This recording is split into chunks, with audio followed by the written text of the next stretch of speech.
Welcome back to Remnants of the Veil, Episode 3, The Breaking. Prologue. The Harmonic shuddered. It was not a sound. It was not a vibration. It was something deeper, a distortion in the shared consciousness that every connected mind felt simultaneously, the way every nerve in a body feels the moment before a seizure. One instant, the Harmonic was whole.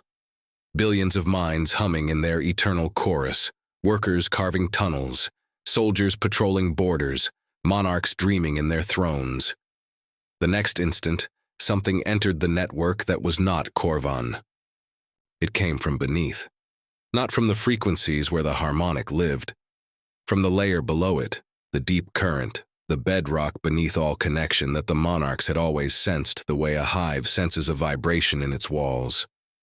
Something down there had moved, and its movement had sent a ripple upward through every frequency the Harmonic occupied, carrying with it a feeling so vast and so ancient that processing it required everything the collective had. The workers stopped first, across every world. In the thrumming dark, mandibles ceased carving, legs locked mid-stride, eyes fixed on nothing. The network had redirected their cognitive capacity to the monarchs, not gently, not gradually, but in a single convulsive reflex, like a body pulling blood from its extremities to protect its core. Then the soldiers stopped, then the ships. And in the deepest registers of the Harmonic, where only monarchs could perceive, the deliberation began. 1. The monarchs. 5 voices in the deep. They did not speak in words. Monarch communication was resonance, layered impressions of meaning, transmitted simultaneously, each one a chord rather than a note. To perceive a monarch's thoughts was to experience them from multiple angles at once, the way a crystal refracts a single beam of light into a spectrum. It was beautiful. It was overwhelming. And right now, it was terrified. Verdanthys was the oldest.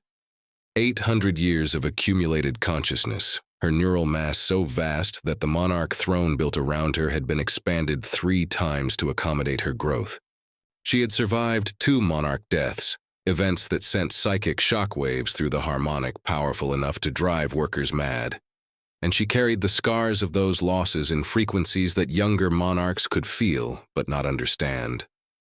She was the one who spoke first because she was the one who recognized what had entered the Harmonic. This is not an attack. Her impression radiated outward through the deliberation frequency, calm, measured, ancient. I have felt this before. In the oldest memories, in the frequencies we do not open. You have never felt this before, said Qh'tirek. She was the youngest of the 5, barely 300 years old, and her impressions burned with the intensity of a mind still growing into its power. None of us have. Nothing has entered the Harmonic from outside since the sundering. Nothing has entered from outside the Harmonic, Verdanthys corrected. This came from beneath it. Silence.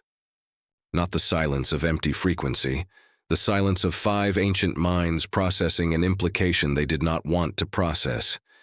Qh'tirek broke it. She was the strategist, the monarch who coordinated fleet movements across 17 star systems, who held the battle doctrines of the collective in her memory like a general holds a map. Her impressions were precise, clipped, military. Define the threat. Is the Harmonic compromised? The Harmonic is intact, said Verdanthys. But it is vulnerable. Whatever entered the network had the power to redirect every mind in the collective, simultaneously. We did not choose to freeze the workers. The network did it reflexively. If this presence had been hostile instead of what? Qh'tirek interrupted. Her impression crackled with agitation. What is it, if not hostile? Something that paralyzes our entire civilization in a single instant. What do you call that? Patient, said Verdanthys. Another silence. The 4th voice entered the deliberation.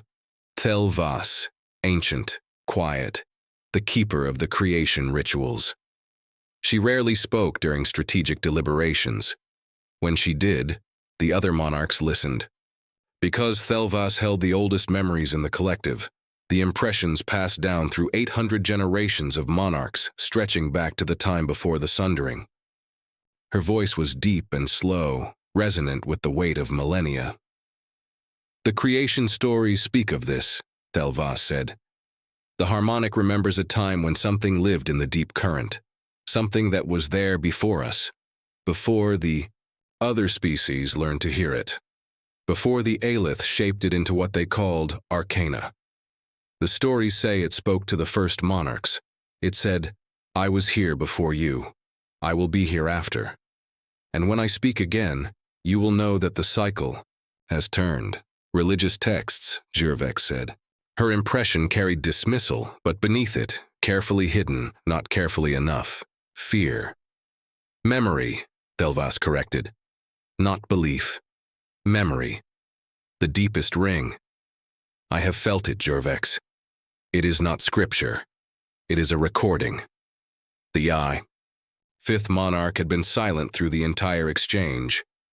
Qh'tirek was the pragmatist, the oldest after Verdanthys, the one who translated the other monarchs' philosophies and fears into action. When she finally spoke, her impression cut through the deliberation like a blade through membrane. The presence is not hostile. The Harmonic is vulnerable. These are facts. Debating the theology can wait. What matters is this. When the freeze lifted and we reconnected to the workers, I ran a network-wide diagnostic. Every connected mind was accounted for. Every connected mind was affected. She paused. The pause was deliberate. Monarchs did not pause accidentally. But the severed were not.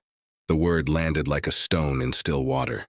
Every monarch felt the ripple, the severed, the disconnected, the aberrations, or the evolutionary experiments depending on which monarch you asked and how many centuries they had spent thinking about it. Qhorvaan, who had, for reasons no one fully understood, simply stopped hearing the Harmonic. Most went mad. A few survived. A handful had built something on a barren moon at the edge of collective space, a colony of individuals led by a worker named Qh'tirek, who had survived 3 years disconnected, longer than any severed in recorded history. I tracked 47 active severed minds during the freeze, Qh'tirek continued. While every connected Qhorvaan was redirected, they continued to function. They were immune. Whatever entered the Harmonic could not reach them because they are not connected to it. They are broken, Qh'tirek said. They are the only part of us that still worked, Qh'tirek said flatly. And one of them, the one called Qh'tirek, was not merely functioning. She was organizing, coordinating the others, leading them. A worker, disconnected from the Harmonic, performing cognitive tasks that should require a monarch's capacity. I have never seen anything like it. Verdanthys' impression shifted. Something old and heavy moved through it. The weight of a decision being made by a mind that had been making decisions for 8 centuries. There is an artifact, she said, recovered from the shrieking nebula. A creature consumed it and survived, changed. The artifact fused with its biology. It carries both arcana and technology simultaneously, in the way only Aelith things can. What are you proposing? Qh'tirek asked, but her strategic mind had already seen the shape of it. The collective is vulnerable, Verdanthys said. Whatever is in the deep current can freeze us again. Perhaps permanently, perhaps fatally. We need something that cannot be frozen, something outside the Harmonic, something that carries power the Harmonic cannot touch. You want to weaponize a severed, Qh'tirek said. I want to ensure the collective's survival, Verdanthys said. I want to take the one severed mind that has proven it can function independently and give it the power to fight what we cannot. The artifact creature will bond with her. It will change her. What she becomes will be beyond our control. That is exactly the problem, Qh'tirek said. That is exactly the point, Verdanthys replied. A weapon we can control is a weapon the deep current can also control through us. A weapon we cannot control is the only weapon that matters. The deliberation lasted 6 days. Qh'tirek argued against it for 4 of them. Thelvas prayed, opening the deepest frequencies and letting the oldest memories wash through the Deliberation, reminding them all of what the Harmonic had been before it was a civilization, before it was a network, when it was just a frequency in the dark waiting to be heard. Qh'tirek planned the logistics, fleet composition, trajectory to Skaal'veth, tactical protocols for engaging the severed who would not come willingly. And Qhorvaan, the pragmatist, said the thing that ended the debate. We are not asking permission. We are ensuring survival. The severed will resist. Qh'tirek will resist. This does not change what must be done. On the 7th day, the Harmonic resumed. Workers' mandibles began carving. Ships corrected their drifting trajectories. Soldiers resumed their patrols. And Qhorvaan's biofleet, chitin cruisers, swarm carriers, and the monarch throne that housed her 700-year-old consciousness, changed course, away from the Echo Gate, towards Skaal'veth. 2. The Battle of Skaal'veth. Qh'tirek heard them before she saw them, not through the Harmonic, and she had not heard the Harmonic in 3 years. She heard them through the colony's salvaged sensor array, a patchwork of stolen collective. Technology and scavenged Drakkar equipment that the Severed had spent months assembling from debris. It was crude, it worked, and right now, it was screaming. Fleet signature, said Rektal, the colony's only surviving soldier-class Severed. He was hunched over the sensor console, his faded gray chitin reflecting the amber warning lights. His voice was rough.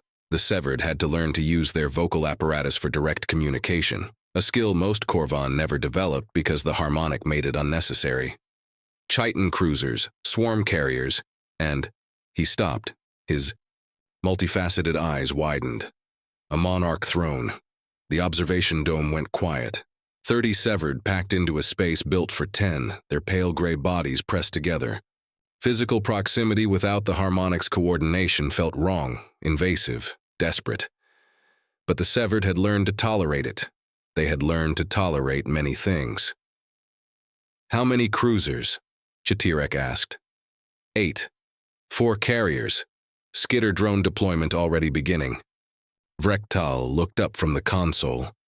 Qh'tirek, they brought a monarch, for us. For 300 of us on a rock that nobody... I know what it means. Qh'tirek stared through the viewport. The nebula was bright with the bioluminescent glow of approaching ships, organic hulls the deep green that her own chitin had once been before the silence had drained it to ash. How long? 4 hours until weapons range, less if they deploy skitter swarms early. Qh'tirek had been the one to hold them together. When the newly Severed arrived, shaking, mute, their chitin already fading from deep green to ashen gray, she was the one who met them, who sat with them through the first terrible nights of silence when the absence of the Harmonic felt like an amputation that would never stop bleeding, who taught them to eat alone, to sleep alone, to make decisions, without the confirming resonance of a billion minds telling them they had chosen correctly. She had invented a community for a species that had never needed one, and she had done it through nothing but stubbornness and the refusal to let another Severed die alone. Now the collective had come for them. 312 souls. On a barren moon with pickaxes and repurposed mining charges and the stubbornness of beings who had already survived the worst thing that could happen to a Qhorvaan. Everyone to the tunnels, she said. Rektal, arm the mining charges along the northern ridge. Thris, get the young ones to the deep shelters. Qh'tirek, I need the secondary detonators wired within the hour. We can't fight a monarch throne, Rektal said, not arguing, stating. No, Qh'tirek said. We can't. But we can make them remember that we were here. The collective fleet arrived in formation, 8 chitin cruisers in a sphere, swarm carriers behind them, the monarch throne at the center. It was textbook deployment for a planetary assault, which was absurd for a target of 300 unarmed civilians on a barren moon. The collective did not do things by halves. The collective did not do things individually at all. The first wave was skitter drones, thousands of them, pouring from the swarm carriers in clouds so dense they darkened the surface of Skaal'veth like a living eclipse. Each one was small, the size of a human fist, with razor-edged mandibles and a lifespan measured in hours. They were not soldiers. They were ammunition, expendable, replaceable. The Collective sent them first because the Collective did not waste what it valued. The Severed were what it valued. Or rather, one of them was. The drones hit the northern ridge first. The Severed had placed mining charges along the approach. Crude, powerful, detonated manually by a worker named Thyrasil who had spent 2 years learning to wire explosives by trial and error.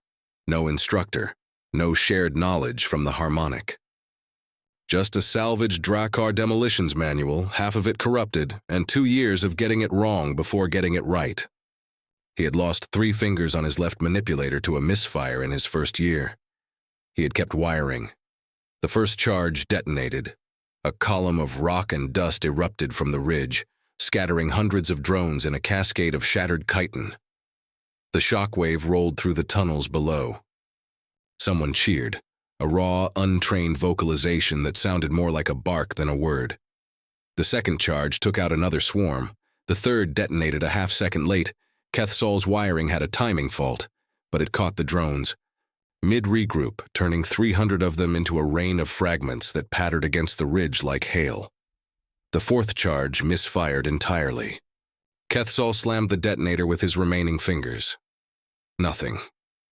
The charge sat dead in the rock as drones flowed over it like water over a stone. Fourth is dead, Thyrasil said into the crude comm system the Severed had built. His voice was flat. He was already moving to the fifth detonator. Closing the gap manually, he ran. Through the access tunnel, up the ridge, across open ground where the drones were thickest. He reached the misfire, found the fault, a corroded connection, 2 wires that should have been touching and weren't, and pressed them together. With his bare manipulator. The charge detonated. Thyrasil was standing on it. The explosion took him and 400 drones. The Severed in the tunnels below felt the impact in their bones. No one cheered this time. The drones reached the tunnels. The fighting went close. Severed workers met skittered drones with mining tools and bare limbs in corridors too narrow for formation fighting, too dark for multifaceted eyes that had lost the Harmonic's enhanced perception. The drones' numbers were their only advantage. The Severed's knowledge of the terrain was theirs. Every tunnel branch, every dead end, every narrow point where a single defender could hold back a swarm. A worker named Thyrasil held a junction point for 40 minutes. She had a sharpened chitin spike, a broken piece of tunnel support she had ground to an edge over weeks because the Severed had no weapons and had to make their own. She stood in the junction where 3 tunnels met and she killed drones. One at a time. Each one the size of her fist, each one with mandibles that could shear through chitin, each one replaced by 2 more the instant it fell. When her spike broke, she used her mandibles. When her mandibles cracked, she used her body, wedging herself into the junction opening so nothing could pass. Behind her, 14 young Severed, workers barely a year old, severed so recently. Their chitin had not yet fully faded to gray, scrambled deeper into the tunnels. The drones piled against her. She could feel them cutting. She could feel her chitin giving way. She held. Thyrasil died in that tunnel. She died alone, in her own mind, with no Harmonic to carry her final thoughts. She died the way every Severed feared dying, in silence with no one to hear the last frequency of a mind going dark. She was the first. She was not the last. Frektal led a counterattack through the service corridors, 6 soldiers armed with repurposed drilling equipment, and a fury that the Harmonic had never contained because the Harmonic had never needed to. They were severed. They had nothing left to lose. They hit the drone swarm from the flank, driving a wedge through the corridor with nothing but mass and rage, buying time for the workers to seal the deep shelter entrances. 2 of the 6 died in the first minute. A third lost both forearms to a drone cluster and kept charging, using his head as a battering ram, driving drones into the walls until his chitin cracked and his fluid ran out and he fell. Frektal lost a leg to a concentrated swarm attack. Dozens of drones latching onto his limb simultaneously, their mandibles shearing through in seconds. He fell, dragged himself to the wall, propped himself up, and kept fighting from the ground with a drilling tool in one hand and a broken tunnel strut in the other. The battle lasted 4 hours. When it was over, 53 severed were dead. The rest were sealed in the deep shelters, behind blast doors that would hold for hours. At most, they had killed approximately 8,000 drones. The collective did not notice. The swarm carriers could produce 8,000 more in a day. To the Harmonic, the Battle of Skaal'veth was not a battle. It was a minor obstruction, the equivalent of clearing brush from a path. To the severed, it was the only war they would ever fight, and then the Monarch came down. 3.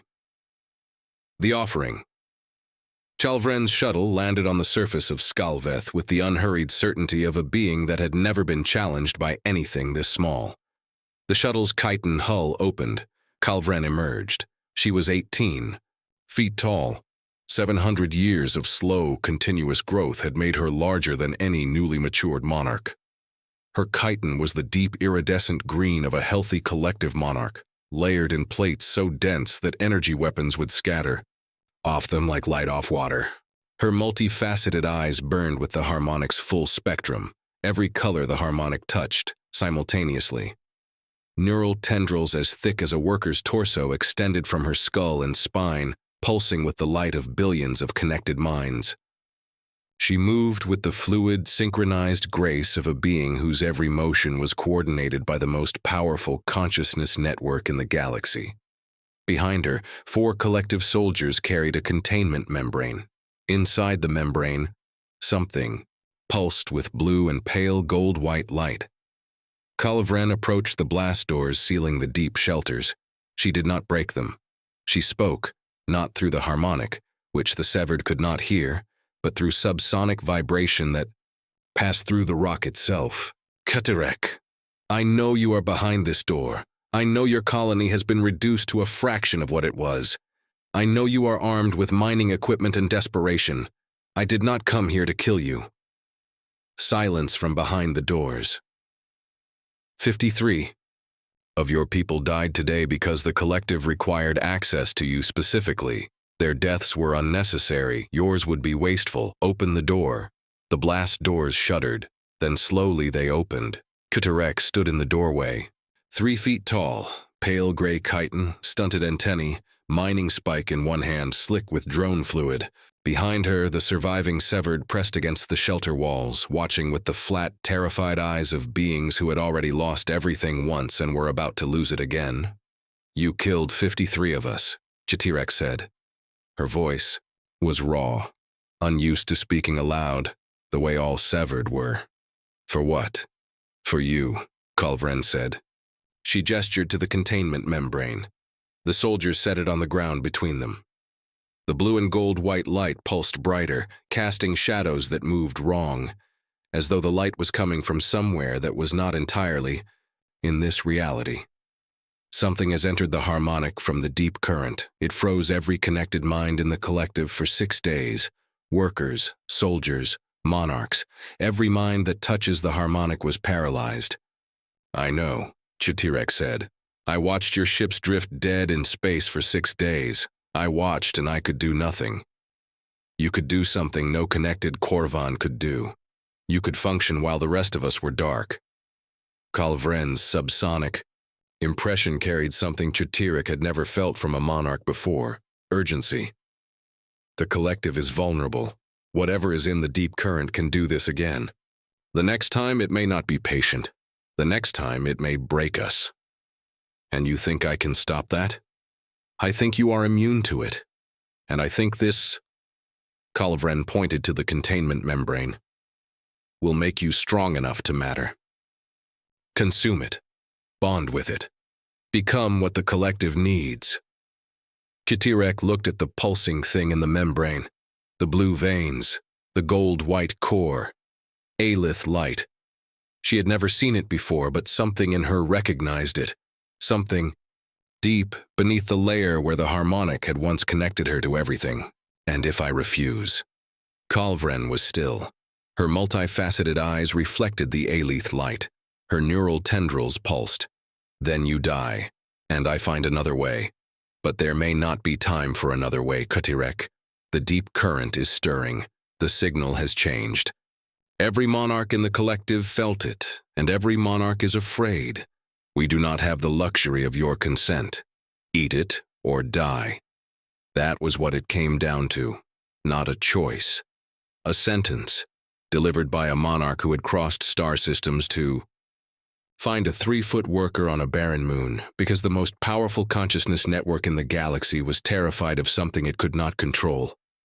And its only hope was a mind it had already discarded. Qh'tirek looked at the creature in the membrane. She looked at the severed behind her. 259 faces, pale gray, frightened. They were watching her. They had always watched her. She was the reason they were alive. She was the reason they had not gone mad. If she ate this thing, if she survived, she could protect them. That was the calculation. That was the only calculation. That mattered. "Open it," she said. Qhorvaan gestured. The containment membrane dissolved. The creature inside surged out, dark, pulsing with blue light, its aelith core blazing gold-white. Qh'tirek caught it. It was warm. It was alive. It pulsed in her hands like a second heartbeat. She ate it. 4. The Cocoon. The pain did not come immediately. For 3 seconds, an eternity for a mind trained to function in silence, Qh'tirek felt nothing. The creature settled in her thorax like a stone in still water. Warm, heavy, waiting. Then it began. Not pain exactly. Dissolution. The boundaries of her body became uncertain. Her chitin softened, not cracking, not breaking, but losing its rigidity, becoming something between solid and liquid. Her limbs went numb, her vision fractured into spectra she had never perceived, colors that had no names, frequencies that existed outside the range of normal Qhorvaan biology. She could see the aelith light now, not just from the creature but from everything, faint traces of it in the rock, in the air, in the walls of the shelter, as though the entire moon was threaded with a network so old and so subtle that only something fundamentally changed could perceive it. Qh'tirek collapsed. Her body hit the shelter floor and immediately began to change. The severed watched. Her pale gray chitin darkened first, not gradually but in patches, like bruises spreading. Across skin, the patches deepened to black. Obsidian black. Dense and layered in patterns that bore no resemblance to normal Qhorvaan biology. Where the dark patches met her remaining gray chitin, the boundary glowed, a thin line of deep red, pulsing in a rhythm that matched nothing any of them had ever seen. Her body began to grow, not quickly, not the sudden expansion of a burst or an explosion, slowly, incrementally, the way something organic grows, cell by cell, layer by layer, her 3-foot frame stretching, thickening, new mass accumulating. From somewhere that should not have been possible. Her limbs lengthened, her thorax broadened. The joints reformed with wet, grinding sounds that echoed in the shelter like bones being set. After an hour, she was 5 feet. The severed had retreated to the far wall. After 6 hours, she was 8 feet and still growing. Her old chitin had fallen away entirely, gray sheets of dead shell littering the floor around her. And the new growth was fully black, layered in overlapping plates with deep red veins threading beneath the surface. Her eyes had sealed shut. A membrane had formed over her entire body, translucent, pulsing with the same red rhythm, thick with fluid that smelled of minerals and something older, something that was not biological, the cocoon. By the end of the first day, Qh'tirek was no longer visible. The membrane had thickened into an opaque shell, a structure roughly 12 feet long, black and red, pulsing with a heartbeat that was not a heartbeat. It sat in the center of the shelter like an egg laid by something that did not exist in any taxonomy the galaxy recognized. The severed watched. They had nowhere else to go. The blast doors were open. The collective fleet was in orbit. Qh'tirek's soldiers stood at the entrance, motionless, connected to the Harmonic, waiting with the synchronized patience of a billion minds. Vrektal, propped against the wall with his one remaining leg, watched the cocoon pulse and said what? Everyone was thinking, is she alive? No one answered. No one knew. The second day, the cocoon grew to 15 feet. New structures were visible through the membrane in moments when the fluid shifted. Limbs. Too many limbs. 6 where there should have been 4. Each one angular, bladed along its edge, built for something that had nothing to do with tunneling, or working or any function a Qhorvaan worker had ever performed. The young severed, the 14 that Thris had died to protect, huddled in the deepest corner of the shelter and would not look at it. The older ones could not look away.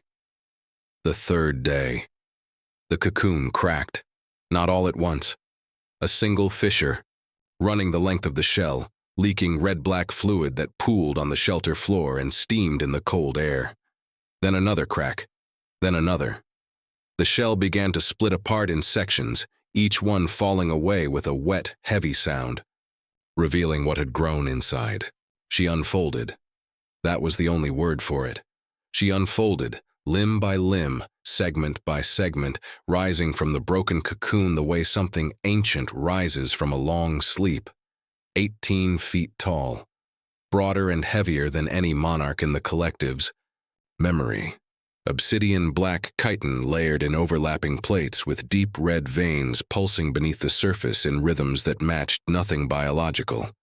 6 legs, each one bladed along its length. Elongated pincers tapering to edges that caught the shelter's dim light. Angular protrusions rising from her skull in a crown-like formation. Ridges of bladed chitin tracing her spine. Her eyes opened, muted red, deep as embers, glowing with a steady light that had nothing to do with the Harmonic and nothing to do with the Aelith and nothing to do with anything anyone in the galaxy had ever seen. And where a monarch would have had neural tendrils, smooth, sealed chitin. Still severed, still alone, but not entirely. She could hear the Harmonic now, faint, distant, like voices through a wall she could not cross. She could feel Qh'tirek consciousness, the monarch's 700-year-old mind radiating something that might have been awe, might have been fear. From Qh'tirek's new perspective, the distinction was irrelevant. She looked down at the severed. 259 of them pressed against the walls of a shelter that was far too small for what she had become. Pale gray chitin, dull eyes, terrified. She recognized them. She remembered them, every name, every face, every night she had sat with a newly severed worker and held them through the screaming silence of disconnection. She remembered Thris. She remembered Qh'tirek. She remembered the sound of someone learning to cheer. She did not feel what she expected to feel. The grief was there, somewhere, but it was distant, muted, like the Harmonic itself. The creature had changed more than her body. It had changed the depth at which she felt things. The old Qh'tirek would have wept. This one observed her own absence of weeping and noted it with a clinical detachment that would have horrified the woman she had been 3 days ago. "I am still me," she said.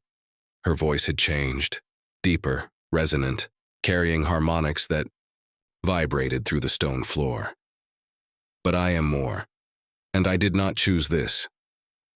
"No," Qh'tirek said from the shelter entrance. "You did not. But the collective needs what you have become." Qh'tirek looked at the severed one more time.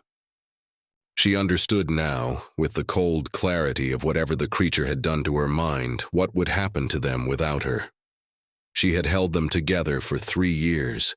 She was the wall between them and madness. Without her, the silence would consume them. Not today, not tomorrow, but soon. One by one. Alone. In the dark. She turned and walked toward the entrance. The shelter was too small for her now. Everything was too small. She did not say goodbye. She did not give an order. She walked out of the shelter, past the collective. Soldiers toward the shuttle that would take her to the monarch throne. Behind her, she heard Qh'tirek give a command in subsonic harmonic, brief, efficient, The collective soldiers moved into the shelter. Qh'tirek did not look back. The sounds were brief. Then there were no sounds at all. The biofleet departed Skaal'veth within the hour. Course, Sector Auris-7, the Echo Gate, whatever waited there. Aboard the Monarch throne, Qh'tirek stood in a chamber built for a being of a monarch's size and found that even it was slightly too small for her. Through the membrane windows, Skaal'veth receded, a barren gray moon growing smaller against the nebula's glow. Somewhere on its surface were crude tunnels and salvaged equipment, and the bodies of 312 beings who had dared to be alone. The collective would not remember them. The galaxy would not notice their absence. Qh'tirek remembered all of them, every name, every face, every ring of silence they had survived. She stood in the too small chamber and felt the harmonic through the walls, faint, distant, a conversation she could hear but never join, and felt the deep current beneath it, vast and patient, growing louder with every light year the fleet traveled toward the gate, and she felt nothing else. That was the cost. Not grief, not rage, not guilt. Nothing.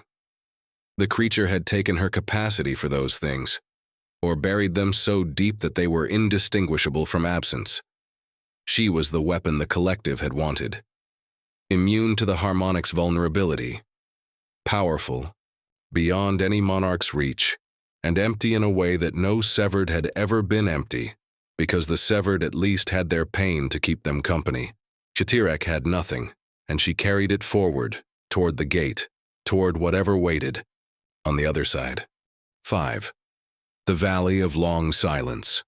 On Thyrasil, Elder Roothaern was afraid.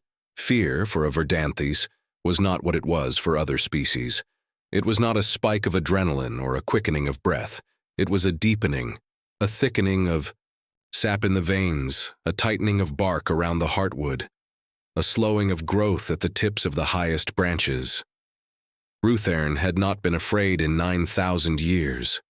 It remembered what fear felt like only because it remembered everything.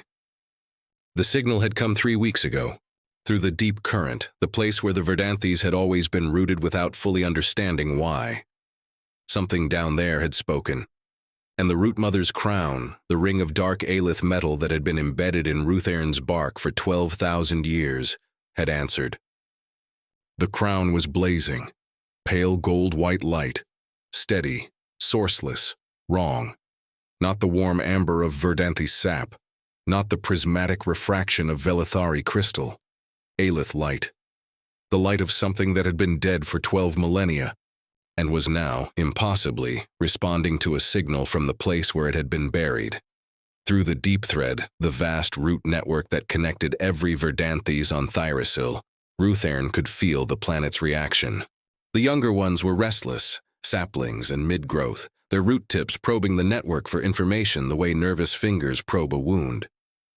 They could feel the crown's activation. They could feel Roothaern's fear. They did not understand. Either, one of them pressed an impression into the deep thread. Young, barely 4,000 years old.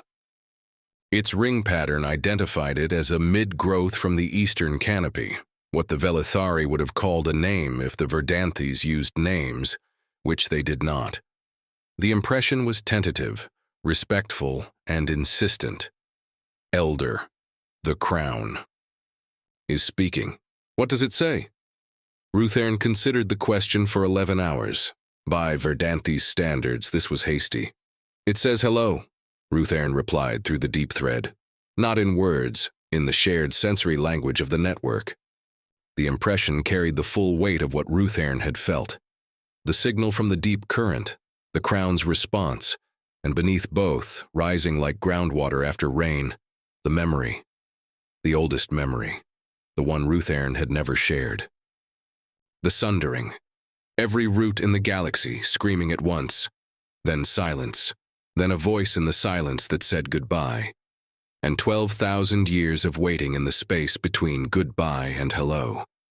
The young ones recoiled from the memory. Some withdrew from the deep thread entirely, their root connections retreating into their own heartwood the way a hand pulls back from a flame. The memory was too large, too old, too heavy for wood that had only known 4 millennia of quiet growth. But the elders, the ancient ones, scattered across Thyrasil's 17 continents, their roots intertwined so deeply with the deep thread that they could not withdraw even if they wanted to. The elders absorbed the memory, processed it, and after 11 days of deliberation that moved through the network like sap through a continental root system, they reached consensus. The impression rose from the deep thread like a season changing. Grow what must be grown. Elder Roothaern grew a mind, high in its canopy, where the atmosphere thinned and the light of Thyrasil's 3 suns filtered through leaves the size of buildings. A bud emerged, small, dense, vibrating with energy that Roothaern had been channeling from the deep thread since the deliberation ended. Roothaern fed the bud through its root connection. Not nutrients, memories, the essential ones, the sundering, the goodbye, the millennia of silence, the signal that said hello, and the questions. The deep thread had encoded them in root language, pressed into the new growth's developing rings, like instructions carved into heartwood. Go to the gate. Read it. Understand what is on the other side. Report what you find. On the 3rd day, the bud opened. Consciousness flickered to life, not gradually but all at once, the way a seed. Cracks in the first root pushes through, one moment nothing. The next, awareness, overwhelming, chaotic, a mind born carrying millennia of someone else's memories and trying to process them with a consciousness that was 3 minutes old. The entity's first thought was grief. The sundering memory hit. It unfiltered, the full raw impression of a galaxy tearing itself apart. The entity had no defenses. It felt the goodbye with the rawness of a child hearing a scream for the first time. It grew faster. That was how young wood processed pain, not by thinking through it, but by growing past it. New branches extended. Roots pushed deeper into Roothaern's canopy, drawing more memory, more instruction, more of the ancient elders' accumulated understanding. And then the entity felt the hello, the new signal. Where Roothaern had received it with millennia of caution, the entity received it with hunger. It wanted to know. It needed to understand. Every fiber of its growing body oriented toward the signal's source the way a root orients toward water.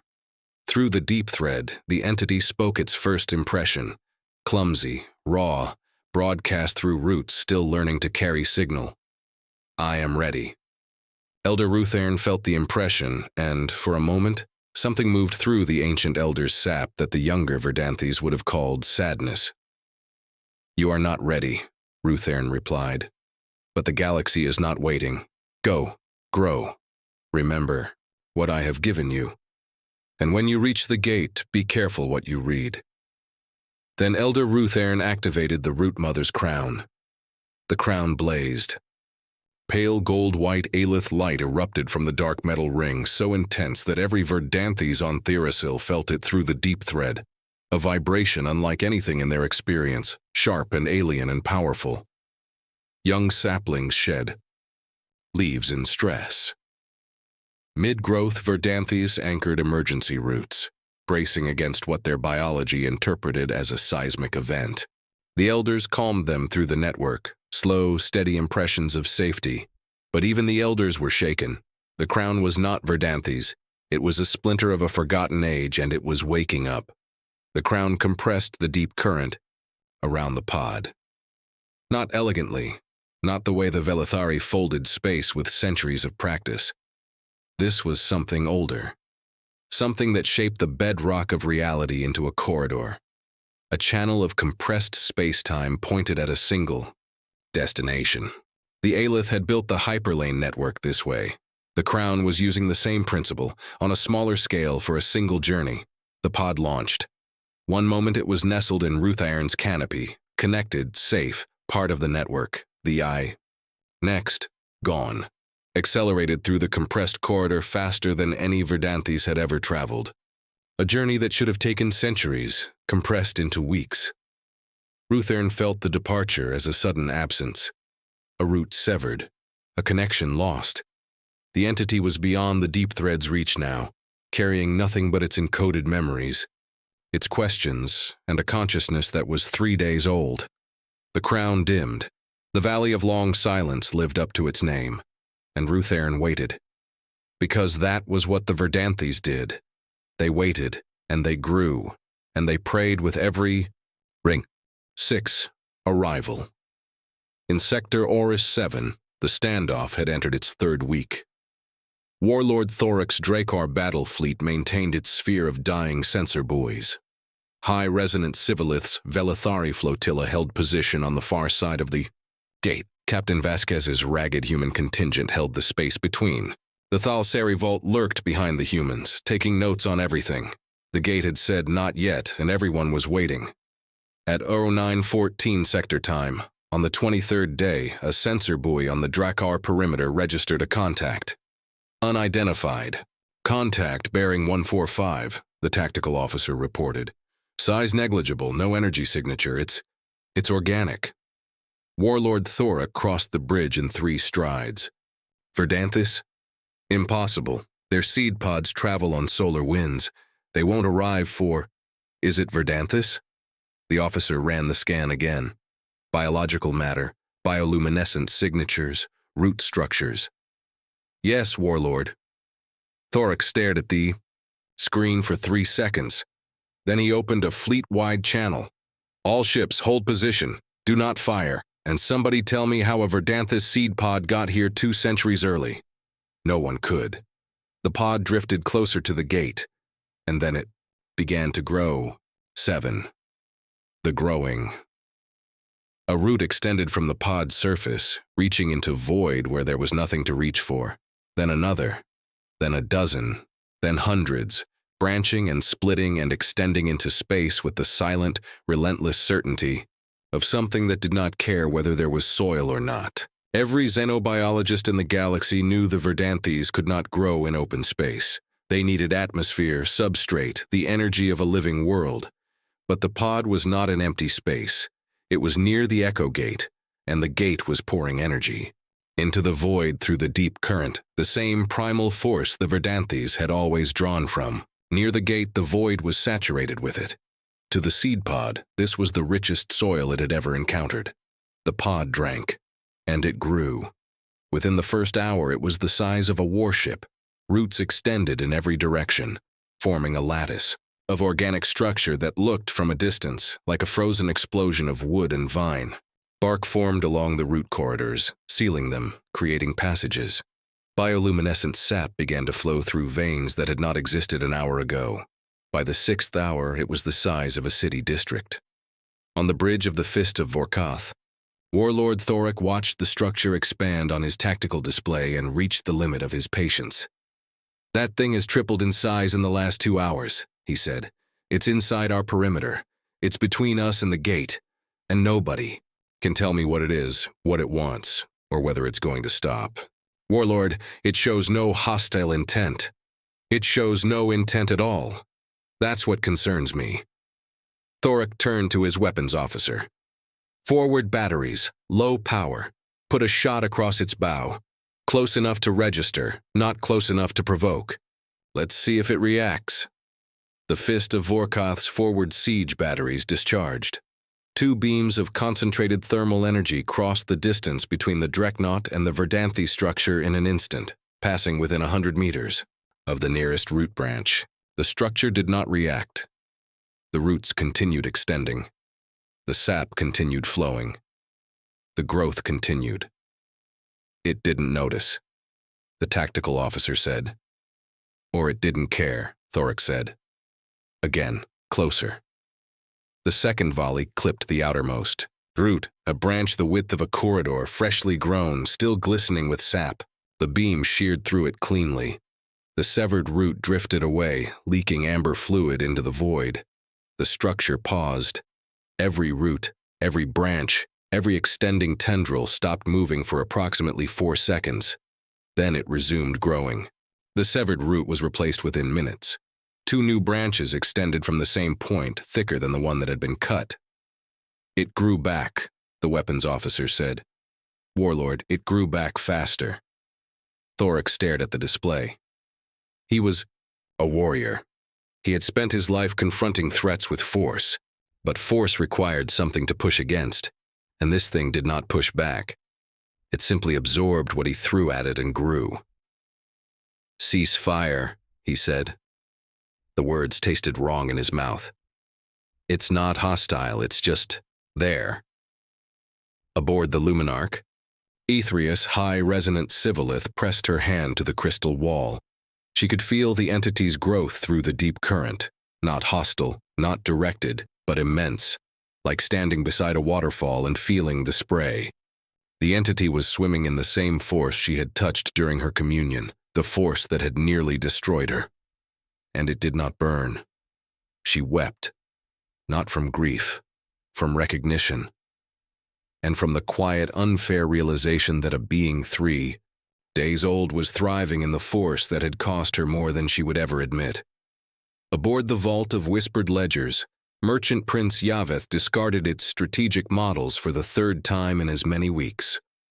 The Verdanthys were supposed to take centuries. They were supposed to be slow, ponderous, irrelevant on any timeline that mattered. Qh'tirek stared at the screens and understood, with the particular dread of a being whose existence depended on predicting behavior, that the Verdanthys had been holding back. Not incapable of speed, choosing patience. And now they had chosen otherwise. By the 2nd day it was miles across. Root corridors had become tunnels, bark walls had become chambers. Atmosphere was stabilizing inside, breathable, humid, warm. From outside, it looked like nothing any of them had seen, an irregular mass of root and bark extending in every direction, denser on the gate-facing side where flat, fractal leaf structures had begun to emerge, oriented toward the gate the way plants orient toward sunlight. Not a forest, not a station. Something without category, feeding on the deep current and growing toward its source. On the Defiance, Captain Vasquez stood at his viewport and watched the structure expand. He had stopped trying to calculate its growth rate because the numbers made him uncomfortable. "Somebody want to explain to me," he said to no one in particular, "how we went from a 3-way standoff to a 4-way standoff where the 4th party is a plant." No one explained. The growth kept growing. By the 5th day it was dozens of miles in diameter, a continent of living wood orbiting the Echo Gate. Inside its deepest core, something was forming, a dense knot of bark and bioluminescent sap, growing inward rather than outward, concentrating rather than expanding. A node, a focal point. And from the node, vibrations began.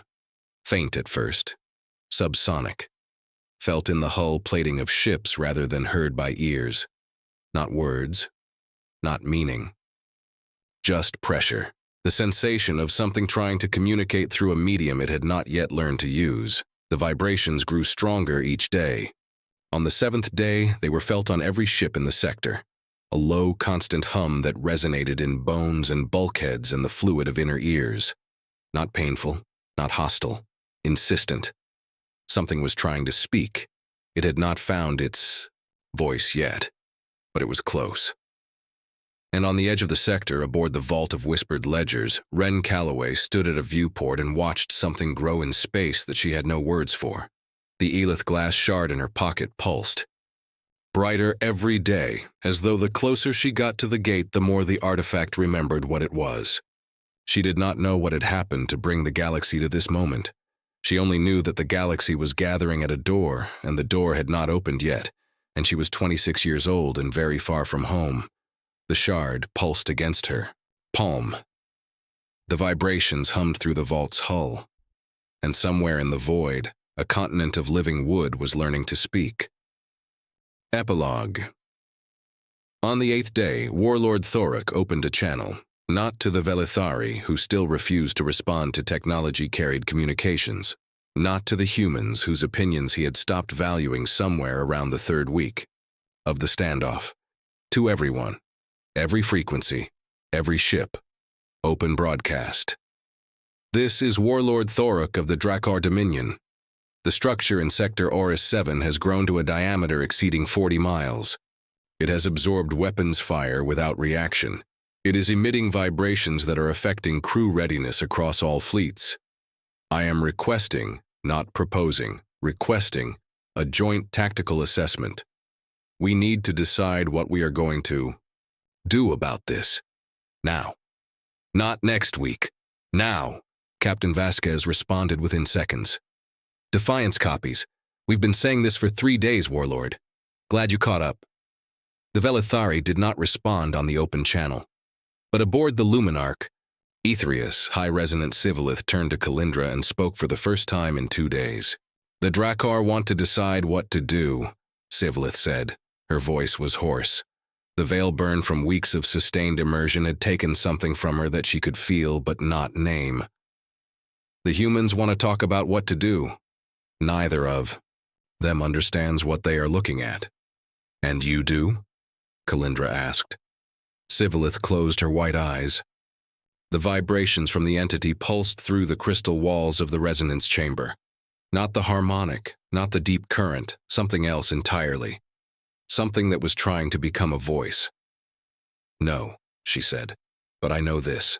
We can argue about what it is, or we can go inside and ask it. The Drakkar will want to bring weapons, the humans will want to bring cameras, and neither will matter because that thing is older than all of us, and it is not going to wait for us to be ready. Nothing in this sector waits for anyone, Kalindra said quietly. No, Sivillith agreed. It does not.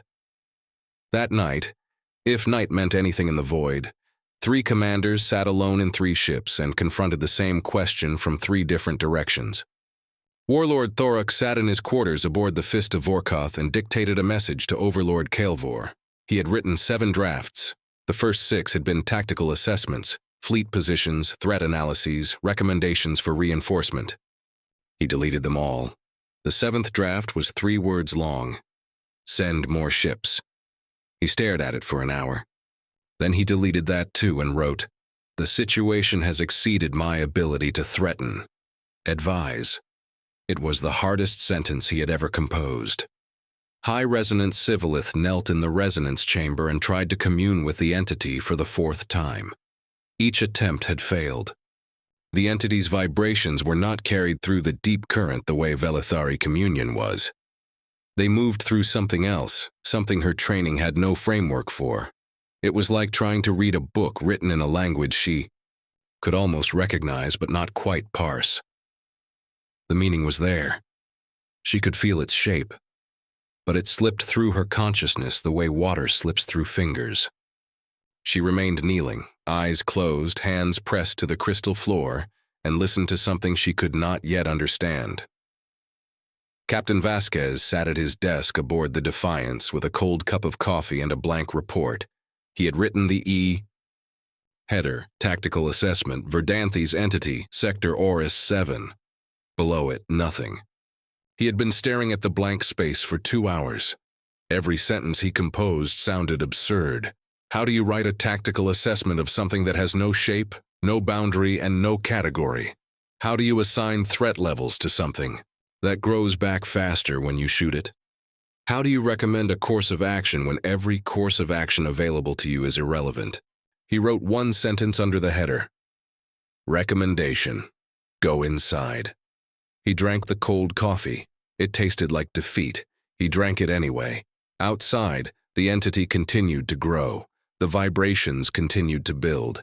And somewhere in its core, the central node pulsed with a rhythm that was getting closer to words with every passing hour. End of episode 3. Thank you for watching.